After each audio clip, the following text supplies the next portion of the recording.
The air is thick, heavy, tasting of dust and cold metal. My eyes strain against a darkness so complete it feels like a physical weight pressing down on me. Where am I? The last thing I remember is walking home, the familiar glow of streetlights, the distant sound of city traffic. Now, there's only silence and an impenetrable black. Premedita que I step my hand outstretched, and my fingers brush against cold, corrugated steel. A wall. I follow it, my heart hammering against my ribs like a trapped bird. The floor is concrete, unforgiving under my thin shoes. Panic, cold and sharp, begins to prickle at the edges of my mind. I call out, my voice swallowed by the immense, echoing void. Hello? Is anyone there? The only answer is the faint echo of my own fear. I'm trapped, locked inside what feels like a gigantic, pitch-black tomb. My breathing is ragged now, each gasp loud in the crushing silence. I need to calm down, to think. Panicking won't get me out of here. I force myself to stand still, to listen, to feel. The air doesn't move.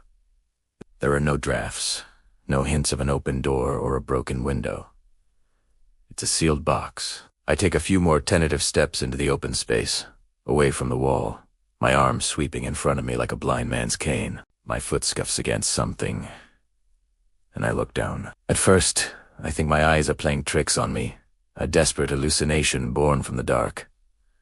But no, it's real. A faint, ghostly green line, barely visible on the concrete floor. It's a glow in the dark, marking a path. Hope, fragile but fierce, flickers to life in my chest.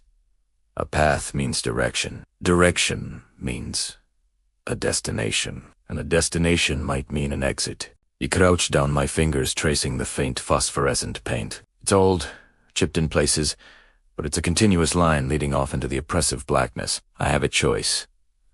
Stay put and wait for a rescue that may never come, or follow this spectral trail into the unknown. The silence of this place is a living thing. It feels like it's watching me, waiting.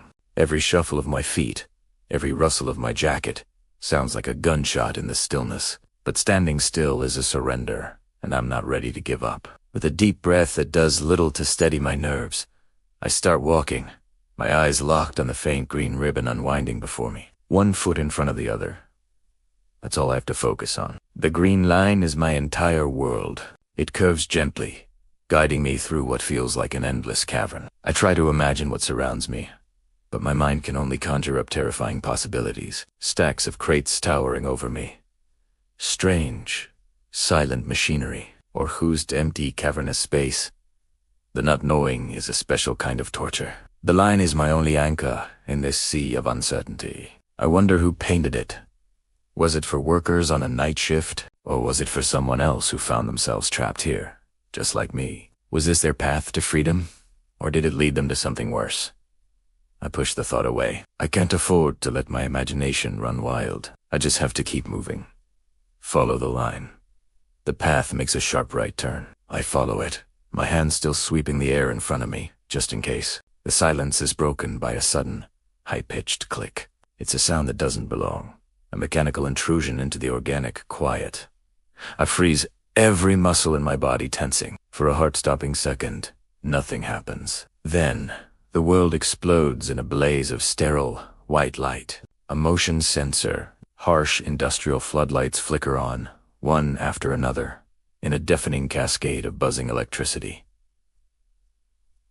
The sudden brightness is blinding, painful. I throw my arm over my eyes, spots dancing in my vision. When I can finally blink them open, the sight before me steals my breath. I'm standing in a warehouse, but it's bigger than I ever could have imagined. Towering metal shelves, at least 50 feet high, stretch into the distance in perfect, terrifying rows. They are filled with endless boxers and pallets, creating a dizzying, geometric maze. The sudden light throws long, distorted shadows that writhe and dance like living creatures. My own shadow is a grotesque giant, splayed out across the floor and up the side of a nearby shelf. I am completely exposed, a single, terrified figure caught in the unforgiving glare of a security system I've just activated. The safety of the darkness is gone, replaced by the horror of being seen. I stand rooted to the spot, a deer in the brightest headlights imaginable, my heart pounding a frantic rhythm against the sudden, buzzing silence. My eyes dot around, desperately searching for a threat, for the person or thing these lights are meant to expose. But there's nothing, just the shelves, the concrete, and the oppressive hum of the lights. My gaze follows the path of the electricity, the thick cables running along the ceiling, and that's when I see it. Across the aisle from me, not 30 yards away. The light reveals something the darkness had completely hidden. A heavy, red metal door with a thick push bar across the middle. Above it, in bold white letters, is a sign, "Emergency Exit." It was there all along, invisible, waiting for the light. The fear that had paralyzed me is instantly replaced by a surge of adrenaline so powerful it makes my head spin. There's no time to think. There is no time to wonder if the door is alarmed or if someone is watching on a monitor somewhere. The green line on the floor leads directly to it. It was the path all along. The security lights weren't a trap. They were the key. Freedom is right there. It's a straight shot across the concrete. I don't hesitate. I break into a sprint, my footsteps echoing like thunder in the vast, illuminated space. The shelves blur past me, a forest of steel and cardboard. The red door grows larger, more real with every pounding step. My lungs burn, my legs ache, but I don't slow down. I can almost feel the fresh night air on my skin. I reach the door, my hand slamming against the push bar. It gives way with a loud, metallic clank, and I stumble out into the cool, sweet darkness of the night, gasping for air, finally free. Thank you so much for joining me on this suspenseful journey. If you enjoyed this story and want to see more thrilling content, make sure to hit that subscribe button and turn on notifications so you never miss an upload. Let me know in the comments what you thought of Alex's escape. I love hearing from you all. Until next time, stay curious and stay safe.